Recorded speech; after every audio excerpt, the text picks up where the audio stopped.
Hi, hello, I am Budi Aceh. Oh my gigs. Rada terbata-bata bikin demo sampai istri gue ngomong gini, kamu segitunya amat nyanyinya, bikin demonya tuh gue rekam di apa voice note. Gue curiga ini lagu lama buat istri lu tapi belum nggak bener-bener baru. Itu is a brand new. Dan idenya datang fresh gitu ke gua, Mas. Datangnya itu ada yang mimpi. Ada yang Govinda kemarin ngobrol dia mimpi. Ya, Katanya. enggak sih, gua nggak sampai seromantis itu. Gak, gue cuma berpikir momen lamarannya nggak pernah ada yang capture, udah gitu aja. Sesimpel itu. Iya, bukan sesimpel, secerdas itu. Iya. Lu melakukan observasi, Iya. itu cerdas deh. Ya, mudah-mudahan secerdas rezekinya juga. Amin. Oke, akhirnya jadi itu lagu. Jadi lagu ini setelah di cover orang banyak, dibikin video lirik dan lain-lain padahal belum rilis, gue bilang sama label GP Records waktu itu, Bu, kita rekam lagu ini, mudah-mudahan ini rezekinya BRP. Oh, udah ada ininya belum, petunjuk-petunjuknya? Ini udah banyak banget yang cover padahal belum rilis. Ya udah jadiin. Setelah dijadiin, dan Tunggu, itu waktu jadiin itu advance nggak? awalnya kan kita itu single kedua kan, single pertama Oh, yang emang udah advance ya? udah advance gitu. Jadi ini lagu untuk dalam album albumnya BRP. BRP. Iya, albumnya BRP. Oke. Lalu akhirnya itu kan di cover sama banyak orang. Banyak banget. Dan hari ini catatan gue covering terhadap Melamarmu itu yang tertinggi itu diperoleh sama Della Federilia. Della ya. Firdatia. Ya. Kira Firdatia. Della Ferdatia itu 29 juta per hari ini 20 Januari 2021. Sementara di BRP sendiri Badai Romantic Project itu 18 juta. Hedi Yunus juga covering. Hedi Yunus jadi single. Jadi single Jadi malah single. akhirnya ya. Jadi itu bukan sekedar cover biasa. Bukan. Nah, oke. Baik, kita ngebahas dua ini deh. Ya, teman-teman, beberapa waktu yang lalu di Oh My Gig saya ngobrol dengan Ade Govinda. Ade menyebutkan bahwa karya-karyanya diizinkan oleh dia itu untuk di cover. Saya ingin mengkonfirmasi ke Badai, apakah Della yang mencapai viewers 29 juta itu ketika mengcover Melamarmu itu ngerubah dua hal. Yang dirubah itu lirik ibu jadi ayah, lalu kemudian ngerubah Melamarmu jadi dilamar. Melamarmu jadi dilamarmu. Ini dua diksi aja dirubah ini kan itu berkaitan dengan karya cipta. Ya. Dan oke, kita cerita dulu soal Hedi Yunus. Hedi Yunus ini dijadiin single dan klipnya itu menarik banget. Ya. Kalau Kang Hedi memang dia resmi. Dia minta, Gimana cara dia mengajukan ke Badai? jadi dia memang secara administrasi dia menghubungi publishing. Oke. Dalam hal ini Geraha Pustaka Musik Indonesia, dan bertujuan memang menjadikan itu sebagai single barunya dia. Jadi berarti secara administrasi resmi, secara izin juga ada, dan secara pembagian royalti juga aman. Aman dalam arti memang ke gua itu sesuatu yang benar-benar selayaknya gua terima. Artinya ada advance terhadap karya itu Ya, dari Hedi. iya, dia bayar pemakaian lagu juga ke publishing. Tapi kalau kita bicara yang kedua, Della. iya, untuk Della Firdatia, memang ini secara izin dia nggak izin, tapi aku nggak izin. Aku kenal secara pertemanan, kenal baik. Tapi kalau secara administrasi perizinan, baru setelah sekian belas juta pada saat itu, baru sekian situ, baru aku menanyakan kira-kira ini gimana perizinannya. Nah, Tunggu, Badai langsung nanya ke pihak Delanya, pihak Dellanya, ke manajemennya dia. ya begitu, ke manajemennya. Iya. Nah, sebenarnya menurutku harusnya ketika dia melakukan ini, apalagi sampai merubah judul, ya, Kalau merubah judul berarti kan merubah maksud dan tujuan dari tubuh lagu tersebut. Arahnya mau kemana? Anatominya berubah. Yes, dari kalimat aktif menjadi kalimat pasif, gitu kan. Nah, melamarmu aktif, dilamarmu pasif. Ya, jadi itu ada aturannya kalau mau kayak gitu. Aku secara pribadi sudah mengingatkan bahwa digitalisasi sekarang ini membuka sekali peluang orang untuk bergerak bebas di dalam berkarya. Sekarang pun berkarya ini macam-macam pengertiannya. Ada yang berkarya benar-benar bikin lagu kayak gua, mungkin Ade, mungkin Mas Yofi dan lain, berkarya secara harfiah ya. Tapi ada juga yang berkarya dengan gua sangat enjoy dengan menikmati dengan membawakan lagu orang, gitu. Tapi itu sih menurutku sih nggak perlu dipermasalahkan. Yang dipermasalahkan adalah etika dan respect terhadap karya cipta.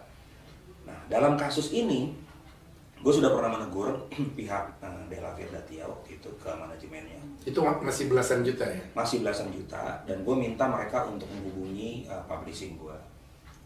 Nah, nggak tahu bagaimana akhirnya sampai sejauh ini nggak ada perkembangan lagi. Sampai hari ini nggak ada perkembangan lagi. Terakhir gue berhubungan itu, mereka bilang kalau mau di take down silakan take down aja. Terakhir itu bulan, wah udah tahun lalu, 2020 itu mungkin ya pertengahan tahun lah. Kalau mau di take down, kalau mau di take down aja. Buat gua ada lagi. Kalau gua katakanlah gini loh, karena ini gitar Mas Budi kan. Ya. Katakanlah gua dari acara ini gua bawa gitar ini tanpa ngomong sama Mas Budi. Gua masukin mobil, gua suruh bro gua masukin nih mobil nih gitar. Sampai akhirnya Mas Budi nanya, "Deh, gitar gue yang kemarin lu bawa ya?" gitu. "Iya Mas Bud, sorry Mas Bud, gini. Kalau lo mau ambil aja ke rumah gue." Ya, Mas Budi gimana? Marah dong gue. Ya. Marah dong. Iya kan? Marah. Harusnya, "Oh ya Mas Budi, sorry, gue balikin. Ya. Hari ini gue kirim, gue suruh kru gue balikin. Sorry ya Mas Budi." Ya. Itu berarti gue punya respect terhadap apa yang gue lakukan, yang memang di situ bukan haknya. That's the point. Gitu. Kelemahan milenial sekarang itu tidak pernah menyadari bahwa karya cipta itu adalah ada hak moral dan ada hak ekonomi dari pencipta lagu. Ada dua hak guys, Ya. moral dan ekonomi. Iya. Dan itulah yang berkaitan tadi dengan respect. Apresiatif. Ya, betul. Sampai akhirnya gue mendengar sesuatu bahwa anggapan gue setelah gue tegur masalah video klip ini, masalah coverin ini, ya ada selentingan mau mengatakan bahwa gue tidak mengerti industri digital. Nah ini kan lucu. Bahwa gue yang punya lagu, tapi gue dianggap gue nggak mengerti industri digital. Justru sebaliknya. Poin mereka apa? Ya poin mereka karena memang nggak ada yang keberatan untuk seperti ini. Bahkan di cover seluruh Indonesia ini pun banyak banget yang mengganti judul-judul lagu. Nah, poin yang paling kuat adalah kejadian kemarin lagu Indonesia Raya dibikin parodi. Iya kan? Itu makanya gue Itu kebablasan tuh. Yes, di sosial media gue tulis. Makanya itu gue tidak pernah setuju sama orang yang selalu beralasan ini hanya buat lucu-lucuan kok mas. Kita nggak serius-serius. Akhirnya apa? Lirik diganti-ganti. Ya kan, kadang-kadang dibikin yang tidak seronok. Lagu gue yang buat Mita Lestari, Aku Cuma Punya Hati, itu ada versi kata-kata yang tidak seronoknya. Ada. Dan itu lagi gue urus lewat publishing gue, mas. Bisa disebutin? Nggak usah. Nggak bisa ya? Nggak usah. Oke. Lagi diproses. Tapi lagi diproses. Hukum langsung. Harusnya iya. Karena nggak seronok gitu. Oke. Jadi ada yang menyebutkan ya alat kelamin pria lah, apa segala macam kayak gitu-gitu. Tujuannya apa? Tujuannya mendapatkan viewers, mendapatkan engagement. Berarti sensasi. Iya. Mereka yang ngejar sensasi, sementara Badai berkarya tuh dengan sepenuh hati. That's the point. Jadi intinya gini, sebenarnya teman-teman di penontonnya Oh My Gigs, gue tuh sama sekali nggak keberatan dengan artis cover, sama sekali. Tapi gue yang gue bingung adalah kalian harus tahu bahwa karya cipta itu adalah hak kekayaan intelektual dari seorang pencipta lagu. Yes. Di mana di situ dia berhak mendapatkan hak ekonominya Bahkan dia berhak ditulis hak moralnya dengan baik. Karena sekarang deskripsi YouTube pun itu nggak pernah nulis loh nama pencipta lagu. Itu pun yang itu kan karena mungkin ada yang masukin tapi nggak nulis pencipta lagunya siapa. Bahkan gue pernah juga. Padahal itu kalau ditulis itu ada permisif di sana, Iya. dan pihak YouTube juga nggak negur itu. Iya betul. Karena mereka YouTube itu kan big market. Dia hanya minta hanya dapat metadata yang dimasukin sama yang masukin data kan. Iya. Jadi harusnya yang masukin data yang lebih rapih mengerjakan. Oke, jadi sebetulnya gerakan moralnya dimulai dari diri sendiri. Ya. Tadi Wade nyebut bahwa gue berkarya, mereka sesungguhnya nggak berkarya, tapi memanfaatkan karya orang Ya. untuk kepentingan macam-macam. Ya, itu secara pengertian zaman sekarang ya. Ya. Tapi gue sih nggak menyalahkan mereka berkarya dari karya orang. Memang itu pendapatan mereka. Tapi yang penting adalah ketika mereka berkarya, mereka harus ingat nih, izinnya ada apa enggak, clearance-nya ada atau enggak, hak ekonominya dibayarkan atau tidak. Karena tidak semua komposer itu under publishing. Kalau kita bicara komposer zaman sekarang, ya under publishing, under LMK untuk performing rights. Tapi kalau kita bicara komposer zaman dulu, Ya. Dari era Gus Plus, yes, yang lagu-lagunya masih gila banget sampai sekarang, Mas. Nggak semua pencipta lagu zaman dulu tuh mau lagunya di cover loh. apa yang terjadi di Bade ini bisa jadi presiden yang bisa diikutin orang lain Ya. untuk melakukan hal yang sama terhadap karya-karya itu. Iya, karena gini Mas, gua lebih melihat ke sisi yang senior gua nih daripada pencipta-pencipta lagu yang seangkatan sama gua atau yang di bawah gua. Ya. Karena mereka kan sudah merasakan enaknya digital. Makanya kalau kita bicara sama pencipta lagu sekarang, nggak bisa mikir begini. Nggak bisa mikir begini. Iya, iya. That's why banyak pencipta yang diem untuk tidak bersuara. Entah mungkin malas bersuara, atau mungkin takut lagunya nggak di cover lagi, atau gimana. Ya, artinya mereka merasa bahwa dengan di covernya lagunya, publisitas terhadap karya dia Semakin tinggi. tinggi, eksistensi dia juga jadi terjaga. Di era digital ini banyak yang tenggelam dengan munculnya YouTuber, Ya. orang yang entah bikin apa di konten YouTube-nya tapi kemudian jadi populer gitu. Yes. Bahkan mendatangkan income. Oke, Dai, kalau kita dalami nih secara income, kalau karya yang kita pakai studi kasus Dela ya, yang 29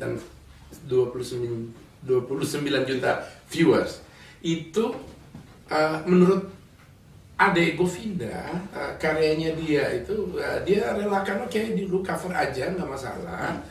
Toh YouTube udah punya mekanisme, gua dapat 90% sebagai penulis lagu, lu yang covering itu cuma dapat hak video karena ada wajah gue yang covering, tapi nilai lagu itu substansinya itu sebesar 90% dikasih sama pencipta. Bukankah kalau itu dilakukan oleh Badai dari 29 juta 90% kan gede tuh deh. Jadi gini Mas, Ya. kalau intinya gini ya, gue masih menganut bahwa YouTube itu bukan publishing. YouTube adalah semacam toko besar, Etalase. etalase. Ketika kita bawa barang, ketika kita Ya. nitipin barang, dia adalah market besar. Ya. Tapi yang menentukan secara undang-undang hak cipta 28 tahun 2014. 28 Tahun 2014. Ya, pencipta lagu itu punya beberapa elemen. Yang pertama adalah publishing, yang kedua adalah LMK, lembaga manajemen kolektif. Nah, lembaga manajemen kolektif itu ada yang mengurusi performing rights, dalam hal ini WAMI. Hi, hello, I am Budi Aceh. Oh my gigs.